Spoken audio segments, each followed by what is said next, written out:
Hi, welcome back to McNally's Musket Missive. I'm Harry McNally, and these are not muskets. Today we're talking about cartridges and projectiles. Now, a disclaimer, I am an American Civil War historian. This topic encompasses basically most of military history up until roughly the middle of the 19th century. So, from the adoption of firearms to the middle of the 19th century, that's a pretty long period of time. But I am really only particularly familiar with about 5 years of that, so that's a very narrow window. But the nice thing about this kind of thing is, as we've seen, changes were incremental and slight, as opposed to being revolutionary and with huge changes. So for the most part, most of what I'm going to say is going to apply to previous parts of history, but how tightly it adheres, I really can't tell you. This is a topic in and of itself that could get its own YouTube channel. And if this is your area of expertise, please let me know. I would love to learn more. Please start your own YouTube channel. I will watch. So very simply, a paper cartridge is a paper tube full of powder with a projectile inside of it. And that's about it. It doesn't need to be any more than that. It's as simple as can be, easy to make, easy to issue. You don't have to mess with the powder horns and measure out powder yourself in the midst of battle. You just tear it open, pour in the powder, drop in the bullet, ram it, and go. And what I have here is a reproduction Springfield cartridge. Originals still exist and are available for purchase. They're a little spendy, and they're quite fragile. I wouldn't really feel comfortable handling one like this. 160-year-old paper with some very old gunpowder. We'll stick to the reproductions for now. The way they were issued during the Civil War, and again, this probably applies to earlier periods, but I don't know for sure, is they would be issued in what's called an arsenal package. They'd be made at the arsenals and packaged up and sent out. So you've got a paper package tied up with string. These are a few of my favorite things. This one is a reproduction of arsenal package containing Enfield style cartridges. So I got these to demonstrate the difference between the Enfield style and the Springfield style, as I think I mentioned during the Enfield episode. But in terms of what it would contain, they'd be very similar. U.S. arsenal packages contained 10 paper cartridges and a paper tube with about 12 percussion caps. Percussion caps would be issued separately as well. You'd have a pouch full of them on your belt. But as you're using ammunition, you're also using percussion caps, so that was a good way to replenish what you've been using up. And they give you more than you had cartridges, because they're little fiddly things. You might drop one while trying to load, or maybe it doesn't go off and you need to use another one to set off the charge properly. So you get more than you'd have cartridges, and that should balance you out. So as I mentioned, what we have here is an Enfield style arsenal package. I have this to demonstrate the difference between the Enfield style cartridge and the American Springfield style cartridge. An arsenal package like this would have been made either in Britain or in the South during the American Civil War. This is, again, a reproduction from Jefferson Arsenal, who makes cartridges for reenactors and living historians. Let's go ahead and open it up, and we'll compare the two different kinds of cartridges. Tied with string, as I had mentioned. So, inside we would have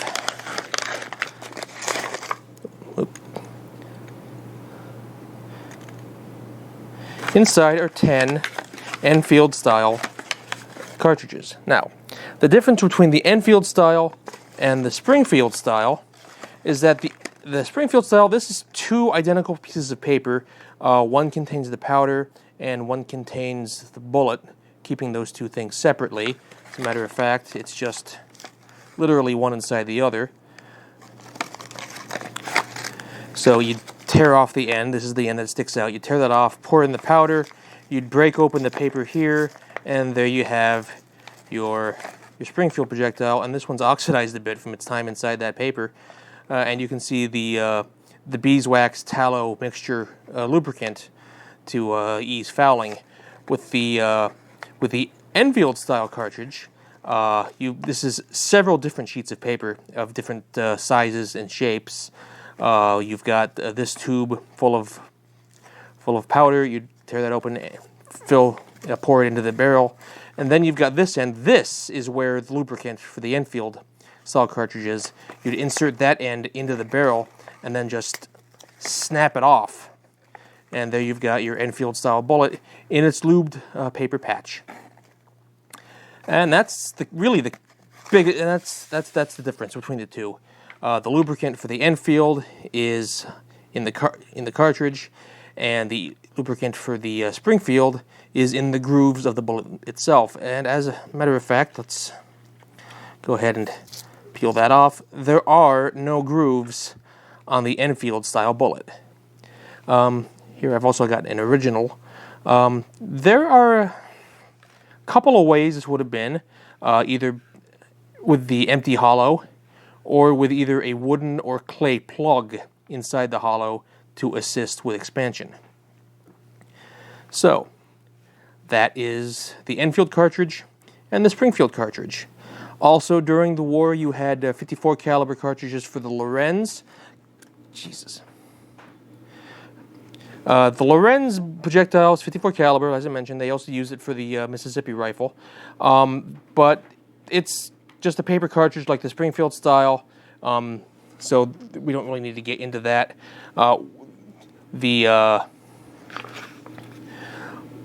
The purchase of Lorenz's was kind of incomplete. We bought the muskets and the bayonets, but neither side really got much more than that, not even spare parts. It was just, we need stuff quick, fast, and in a hurry, and as a result, some things were overlooked. So let's talk about ammunition. For most of American history, it was the 69 caliber round ball. And as its name suggests, it is a round ball 69 caliber. Smoothbore ammunition also had another flavor. It was called buck and ball. So in addition to the round ball, you would also have 3 pellets of buckshot when you really wanted to make sure your enemy knew how you felt about them. With the end of smoothbore muskets, as I mentioned in my episode about the 69 caliber smoothbores, a number of them were rifled, and they needed ammunition. So as a result, they created a 69 caliber round mini ball. So same diameter as the round ball, but obviously much more lead there. As I believe I mentioned during the Enfield episode, when you elongate the bullet, you end up with a projectile much heavier than the round ball, and I wouldn't want to get hit with any of these, but particularly the 69 caliber mini ball. So we've got the Enfield style bullet, and I've got a number of different Springfield style bullets. The big difference is that the Springfield bullet is the key difference between the two is the rings in the Springfield bullet for the lubrication versus the lubrication being on the cartridge for the Enfield style bullet. Southern Arsenals also made. I'm not going to say anything with.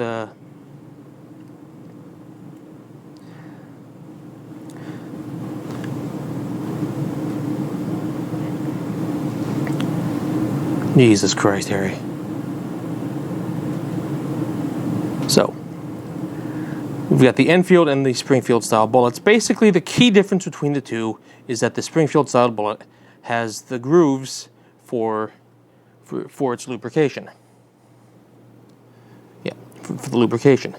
Now, there were a number of different methods by which ammunition was made during the American Civil War, and if you'll note, this is not a good example. Let me try a different one.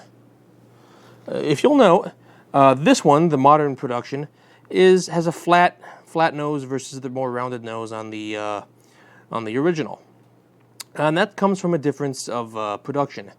Most modern Civil War arm production, most modern ammunition made for Civil War arms, I should say, are made from pouring lead into dies and casting them that way. That was not the preferred method of producing ammunition during the American Civil War. During the American Civil War, what they preferred to do was they would take lead wire of the appropriate diameter and force it into a mold. So instead of pouring lead into the mold, you just be using a lot of pressure to push a bullet into a mold. And in this particular case, you can see there's a star in the base. My sources indicate that they're not entirely certain why they did this, but the popular belief is that it was a way of checking the tooling for wear. So, you know, if the star starts looking kind of bad, it's time to replace the equipment. So one way is that they'd force it into the die, and then once it's roughly shaped, it would then be trimmed with a knife and then dropped through a gauge. Another method was it would be forced into the die, then put onto a lathe and turned. And on this bullet, so on this bullet you can see the tooling marks from where it was put onto the lathe and turned. So those were two of the methods ammunition was made during the American Civil War. And again, this is a very, very, very broad topic. And and we could spend a lot of time talking about this kind of thing, but for the most part, these were the most common ammunition in the American Civil War. In fact, the Springfield style bullet could also be loaded and fired into the Enfield. Basic rule of thumb: this kind of bullet would have been used by the Confederacy. This kind of bullet would have been used by the Union, although the Confederacy also used this kind of bullet. Broad generalizations you'll often find just don't work when it comes to the American Civil War. So those are the two main types of ammunition in the American Civil War, but I would feel remiss if I didn't go into another. It was a fairly common U.S. bullet called the Williams bullet, often called the Williams cleaner bullet, and it came in three different types. But before we go into that, I need to get it out of the packaging. Before I go too much into the Williams cleaner bullet, I need to explain why Mr. Williams decided to make a new bullet. And despite the name, it was not because it needed to be. It was not specifically designed to clean the bore, although it was later found to have that capability. The original intent behind the Williams bullet was to make a more accurate bullet. With the ammunition in common use, the flared base didn't grip the rifling until it had already traveled a bit down the bore. What the Williams bullet did, and this is the Williams Type 1, initially you had at the bottom of this little protuberance at the bottom of the bullet a concave zinc disc, and in this particular instance it's long since rotted away, or not rotted, but exposed to the elements and disintegrated, shall we say, so that you would load the bullet, you'd ram it, and by ramming it, it would fill the bore of the bullet, and as a result of that, you'd have almost immediate contact with the rifling for the bullet, and that would give it that much more accuracy as it's following the rifling out pretty much the entire length of the barrel, as opposed to further down with the hollow base bullets. This is the Type 1 bullet. They decided to improve it by changing how the zinc base worked, and instead of being attached to a pin at the bottom, it became a zinc plug set into the bottom of the bullet. When rammed, it would cause the bullet to expand into the rifling. And they also found that these bullets, because they made better contact with the rifling for most of the length of the rifling, would also scrape away fouling from the bore, hence the Williams cleaner bullet. It was never its actual intention, just the added bonus of how it worked. Union soldiers, however, did not care for these bullets. Williams bullets are very frequently found en masse at Civil War battle sites. Generally, what would happen is there'd be a couple of these in every arsenal package, and more often than not, they would have been differentiated by being in a different color paper tube, that is. So soldiers would go through, reload their cartridge boxes, and as they find these Williams bullets, they just leave them aside because they didn't really care for them. The prevailing theory on why that is, that I've found, was that because of the way it worked, that when you rammed, especially the Type 2 and Type 3, which were the more common types, when you rammed them, you'd force the bullet onto its zinc disc, and that would expand the bullet somewhat by itself, and they would therefore be harder to remove. Let's say you're coming off of guard duty and you want to unload your rifle. With a standard bullet, you could probably just dump it out. If your weapon is clean, you hadn't fired it, you could probably just turn your barrel over and have it slide right out, particularly if you didn't wad it with paper. What they would do to remove bullets is, and I have this tool, I forgot to bring it down with me, so I'll insert a photograph of it. A bullet removing tool is basically a screw that bit into the nose of the barrel, into the nose of the bullet to pull it out. And since these Williams bullets had already started to grip the rifling, pulling them out was more of a chore than with the standard bullet. And that is the theory behind the lack of popularity of the Williams with Union troops. You'll also hear stories about bullets loaded with poison being shot at the Confederates by those nefarious Union soldiers, and proof of that will often be a Williams bullet. That's actually not at all the case. It's just a misunderstanding of what the heck that thing is. So I mentioned percussion caps. I'm not really sure if I've ever shown one on the channel, so here we go. Just these little top hat looking guys. I don't know the chemical compound in them today. I do know that during the American Civil War they used fulminate of mercury, an explosive compound unstable enough to explode when hit with force. Again, I don't know what they use today. Cursory Google searches have not found anything of note on that, but one of these would fit over the cone of a percussion style musket. The hammer would hit it, it would explode, the fire would go down into and ignite the powder charge. So that's really projectiles. That's Civil War projectiles in a nutshell, and that's basically what I've got. So let's go back to the main view, and it's magically reassembled. Wow. That's everything I have for this episode. Thank you so much for watching. I want to say a special thank you to all of my Kickstarter backers who got this channel off the ground initially, and to my Patreon supporters, without whom I could not have purchased this collection of ammunition to show on the channel. If you'd like to become one of my supporters, there's a link in the description below. Just as a heads up, updates are going to be more sporadic moving forward. I have a lot on my plate these days, and I'm not out of content, but I am out of time. I'm going to try to get as much out to you as I can, as quickly as I can, and as often as I can, but I can't make any promises. So,